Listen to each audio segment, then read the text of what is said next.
रही बड़ी खबर का जयपुर से बड़ी खबर सामने आ रही है। कांग्रेस विधायकों के सामूहिक इस्तीफे पर आज सुनवाई की जानी है। कांग्रेस विधायकों के सामूहिक इस्तीफे पर हाईकोर्ट में सुनवाई होगी। नेता प्रतिपक्ष राजेंद्र राठौड़ की याचिका पर सुनवाई की जानी है। तो एक साथ कई विधायकों ने इस्तीफा दिया था और इसी मामले को लेकर नेता प्रतिपक्ष राजेंद्र राठौड़ ने याचिका दायर की थी और हाईकोर्ट आज इस पूरे मामले पर सुनवाई करने वाला है।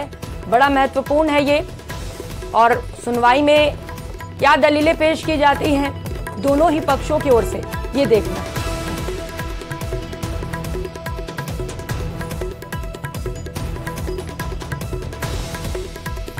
तो इस वक्त की बड़ी खबर आपको बता रहे हैं जयपुर से। कांग्रेस विधायकों के सामूहिक इस्तीफे के मामले से जुड़ी इस वक्त की सबसे बड़ी खबर आपको बता रहे हैं। आज सामूहिक इस्तीफे के मामले पर सुनवाई की जानी है।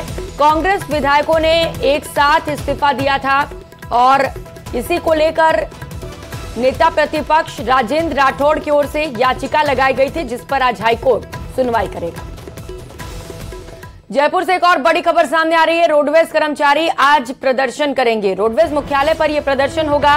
वेतन, पेंशन और सेवानिवृत्ति परिलाभों के भुगतान के लिए प्रदर्शन किया जाना है। तो रोडवेज कर्मचारियों की ओर से आज प्रदर्शन किया जाना है। सामूहिक रूप से ये प्रदर्शन करेंगे, सड़कों पर उतरेंगे अपनी मांगों को लेकर। लंबे वक्त से अपनी मांगों को लेकर लगातार रोडवेज कर्मचारी मुखर हैं। इनकी ओर से जो मांगे की जा रही है वो भी आपको बताते चले। वेतन की मांग इनकी ओर से की जा रही थी। इनका कहना है कि जो अटके हुए वेतन है उनका जल्द से जल्द भुगतान हो सके। पेंशन की भी मांग इनकी ओर से की जा रही है और साथ ही साथ सेवानिवृत्ति परिलाभों के भुगतान के लिए भी आज प्रदर्शन किया जाना है। तो आज यात्रियों को भी फजीहत हो सकती है। जो लोग रोडवेज बस से सफर करना चाहते हैं उन्हें दिक्कतों का सामना करना हो सकता है, क्योंकि आज रोडवेज कर्मचारियों की ओर से प्रदर्शन किया जाना है। तो वहीं जयपुर में फर्जी दस्तावेजों के जरिए टेंडर हासिल करने का एक और मामला सामने आया। आरोप है कि जलदाय विभाग के अधिकारियों ने ठेकेदारों की मिलीभगत से फर्जी कागजात के सहारे मैसर्स मांगेलाल बिश्नोई की कंपनी को करोड़ों रुपए के टेंडर जारी किए, जिसका खुलासा जांच के दौरान हुआ। हालांकि इस पूरे मामले पर जल विभाग के अधिकारी कुछ भी बोलने को तैयार नहीं है।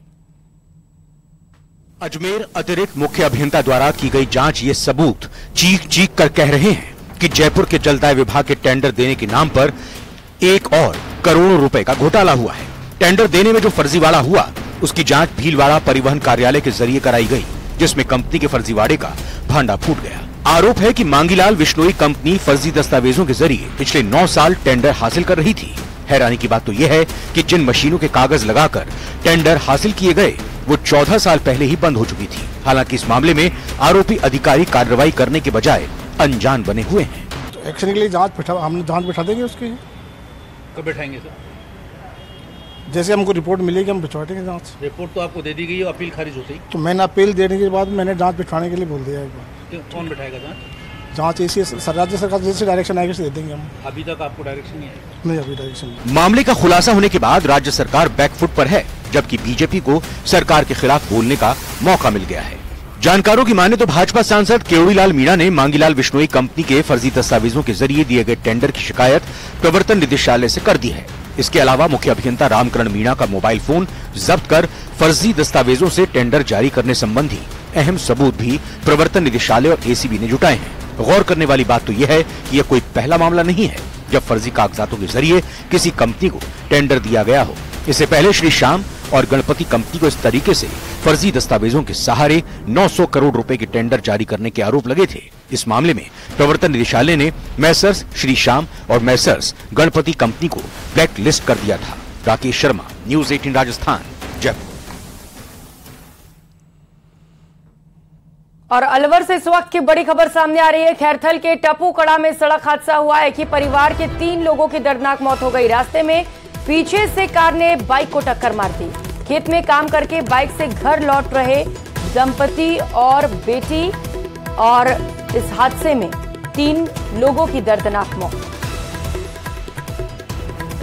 तो बेहद दर्दनाक हादसा, जहां पर दंपति सहित बेटी की भी मौत हो गई है। अलवर से ये बड़ी खबर आपको बता रहे हैं। खैरथल के टपूकड़ा से जहां पर भीषण सड़क हादसा हुआ, एक ही परिवार के 3 लोगों की दर्दनाक मौत हो गई।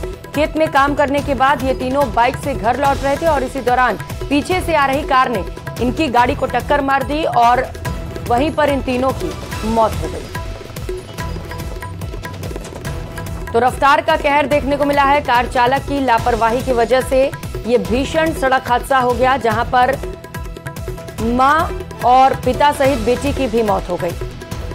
अब पुलिस घटनास्थल पर पहुंची है, शवों का पोस्टमार्टम कराया जाएगा और पुलिस पूरे मामले को लेकर जांच पड़ताल भी कर रही है।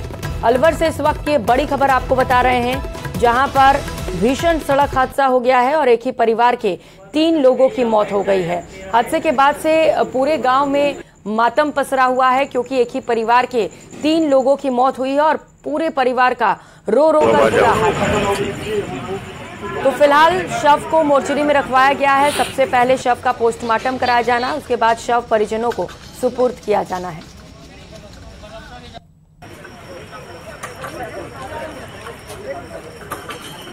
राजेंद्र सहयोगी हमारे साथ जुड़ चुके हैं। राजेंद्र, लग ऐसा रहा है कि कार चालक की लापरवाही से हादसा हुआ है, क्या गिरफ्तारी कर ली गई है या फरार हो गया है वो?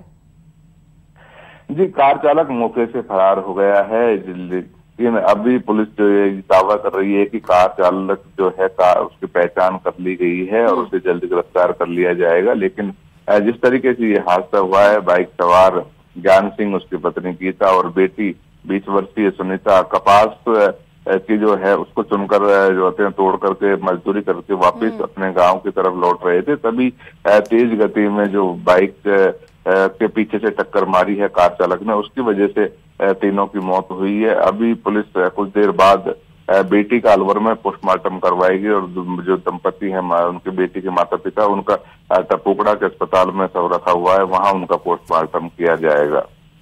राजेंद्र, घर में कोई और भी है क्या? क्योंकि एक बेटी की तो मौत हो गई, और भी बच्चे थे क्या इनके? जी, परिवार के भाई है, बेटी जो एक बेटा है और दूसरी बहन जो है उसकी शादी कर दी गई है। तो अभी जो परिवार में अन्य लोग हैं, चाचा जो लोग हैं, उनके मृतक का भाई है, वो सभी लोग यहाँ, कुछ लोग अस्पताल में अलवर में हैं, कुछ वहां पर हैं। 8 बजे के बाद अस्पताल खुलेगा, तब उनका पोस्टमार्टम करवाया जाएगा। ठीक है, पोस्टमार्टम के बाद शव परिजनों को सौंपा जाएगा। क्योंकि कार चालक की लापरवाही से यह हादसा हुआ है, राजेंद्र, पुलिस कह रही है कि पता चल चुका है कौन है ड्राइवर। गिरफ्तारी कब तक कर ली जाएगी और घर वालों की ओर से कोई मांग रखी गई है क्या? जी, देर रात का जो पूरी हादसे के बाद में अस्पताल पहुंचाया गया, वहां से इनको लाया गया। उसके बाद मुकदमा दर्ज करने के बाद पुलिस जो है आसपास की जो सीसीटीवी फुटेज और जो टोल नाका है, वहां के जो फुटेज के आधार पर कार की पहचान करने की बात कर रही है। लेकिन पुलिस ये भी कह रही है जांच की जा रही है पूरे मामले। ठीक है राजेंद्र, तो जांच जारी है। बहुत शुक्रिया आपका तमाम जानकारियों के लिए। ये टपुगड़ा से आ रहे थे, कपास बीन गए, नरमा बीन के। कहाँ आ रहे थे? ये नौगांव में एक्सीडेंट हुआ। सुनीता इस लड़की का नाम है, इसके पापा का नाम ज्ञान है और मम्मी का नाम अमिता है। तीनों आ रहे थे? ये तीनों मोटरसाइकिल पे आ रहे थे, पीछा से टेम्पू ने टक्कर मारी और जैसे ये रास्ता में घूमे अपनी तरफ, उससे पीछे से निकली सीधी टक्कर, इनको तीनों उनको लगी है। वे तो वहीं एक्सपायर हो गए और इस लड़की को हम दिया। सिरोही के आबू रोड से बड़ी खबर सामने आ रही है। गाड़ियों पर पत्थर बरसाए जा रहे हैं। निचला खेड़ा और निचला गढ़ में पत्थरबाजी की सूचना सामने आ रही है। राहगीरों पर पत्थरबाजी की घटना सामने आई है। कार में अचानक पत्थरबाजी से एक महिला घायल हो गई। घायल को इलाज के लिए आबू रोड के ट्रॉमा सेंटर में भर्ती कराया गया है। 007 गैंग के पत्थरबाज हमलावर बताए जा रहे हैं। सूचना के बाद पुलिस सूचना पर जांच का हवाला दे रही है, लेकिन बड़ा सवाल यह है कि ये पत्थरबाज गैंग एक्टिव क्यों है, क्या मकसद इसके पीछे। हालांकि पुलिस का कहना है कि इस पूरे मामले पर जांच की जा रही है। राहगीरों पर अचानक एकाएक पत्थरबाजी होने लग गई, जिससे हड़कंप तो मचा ही, साथ ही साथ एक महिला चोटिल भी हो गई है, जिसे ट्रॉमा सेंटर में भर्ती कराया गया और लगातार वहां पर महिला का इलाज भी जारी है। सिरोही के आबू रोड से इस वक्त की बड़ी खबर आपको बता रहे हैं, जहां पर गाड़ियों पर जमकर पत्थर बरसाए गए। निचला खेड़ा और निचला गढ़ में पत्थरबाजी की सूचना सामने आ रही है, जहां पर जो गाड़ियां रास्ते से गुजर रही हैं उन पर पत्थरबाजी की जा रही है। लेकिन सवाल यह है कि आखिर पुलिस इस पत्थरबाजी पर लगाम क्यों नहीं लगा पा रही। तो एक कार में अचानक से पत्थरबाजी हुई जिसमें एक महिला को चोट भी आई है। घायल महिला को आनन फानन में अस्पताल पहुंचाया गया। तस्वीरें भी आपको दिखा रहे हैं उस गाड़ी की जिस पर पत्थरबाजी की गई। अब सवाल यह है कि आखिर ये पत्थरबाजी कौन कर रहा है, इसके पीछे वजह क्या है। हालांकि अभी 007 गैंग के ये पत्थरबाज हमलावर बताए जा रहे हैं, लेकिन पुलिस का कहना है कि इस पूरे मामले पर अभी जांच जारी है।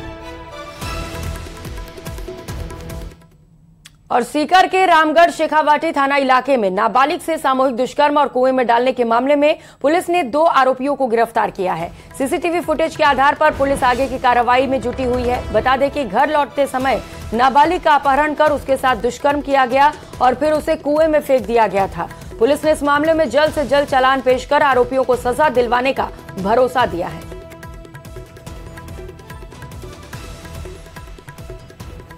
एक दुर्भाग्यपूर्ण घटना है और उस घटना में जो भी आरोपी संलिप्त थे उन तीनों को ही, इन 2 को निरुद्ध कर लिया गया, एक को गिरफ्तार कर लिया गया और आगे नियमानुसार कार्रवाई शीघ्र उसमें चालान पेश किया जाएगा।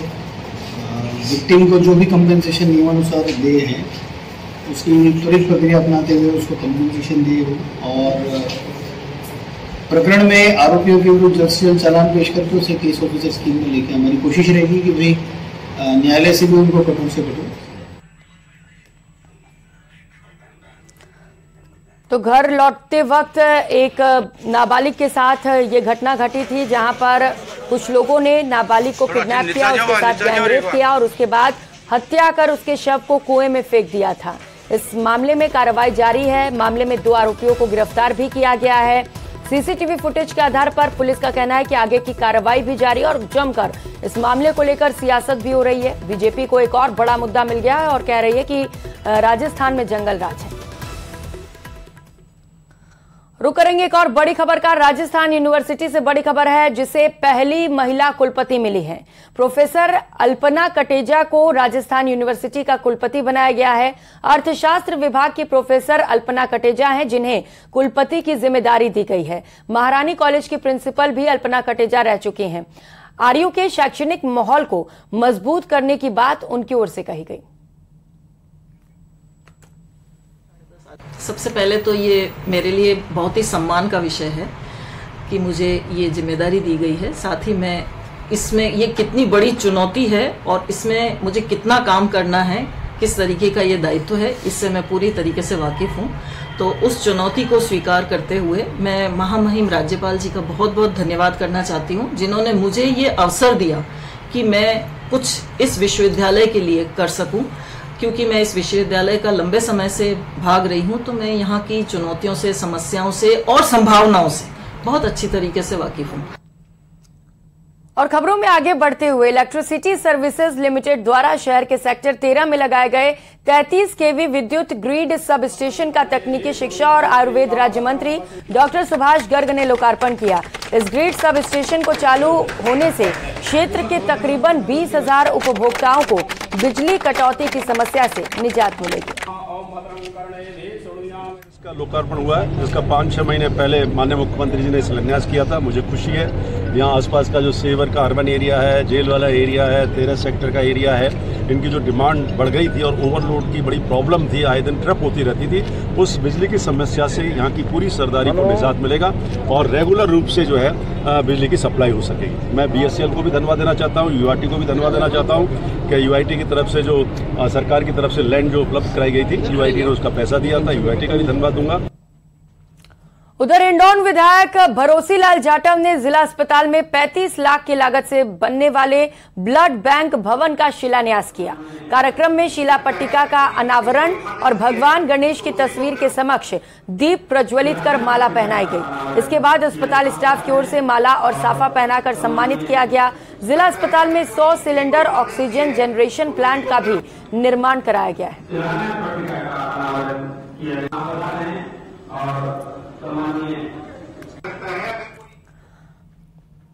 और राजस्थान में इस बार मानसून जमकर बरसा, जिसका नतीजा ये रहा कि प्रदेश के बांध पानी से लबालब भर गए।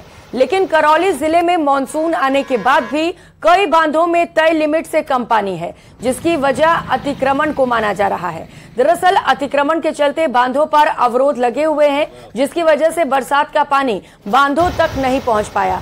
जानकारी के अनुसार करौली जिले में जल संसाधन विभाग के अधीन कुल 13 बांध हैं, जिनमें से महज 3 बांध ही इस बार लबालब भर पाए, लेकिन 9 बांधों में अब भी पानी की कमी है, जबकि इनमें से 4 बांध ऐसे भी हैं जो सूखने की कगार पर हैं। हैरानी की बात तो यह है कि ऐसा तब है जब जिले में अब तक से पिछले बार की अगर तुलना करें तो साल के मुकाबले सबसे ज्यादा बारिश दर्ज की गई है।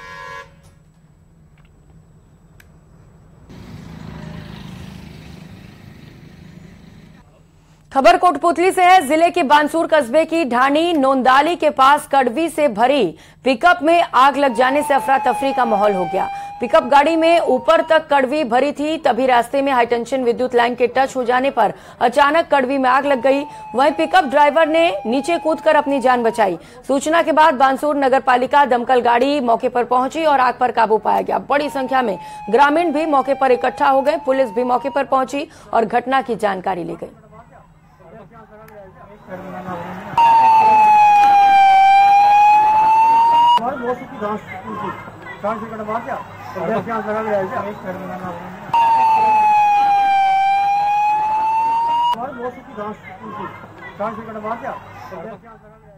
और रुक करेंगे अगली खबर का। भरतपुर की पुलिस एक्शन मोड में है। पुलिस ने चोरी, लूट और डकैती की 7 वारदातों का खुलासा किया है और 4 आरोपियों को गिरफ्तार किया है, जिनके पास से चोरी के तकरीबन 15 लाख रुपए बरामद किए गए। बता दें, नकबजनी की वारदातों पर अंकुश लगाने के लिए पुलिस की कई टीम गठित की गई थी और इसी के तहत नदबई थाना पुलिस ने कार्रवाई करते हुए 4 आरोपियों को गिरफ्तार किया, जिनसे पुलिस पूछताछ कर रही है।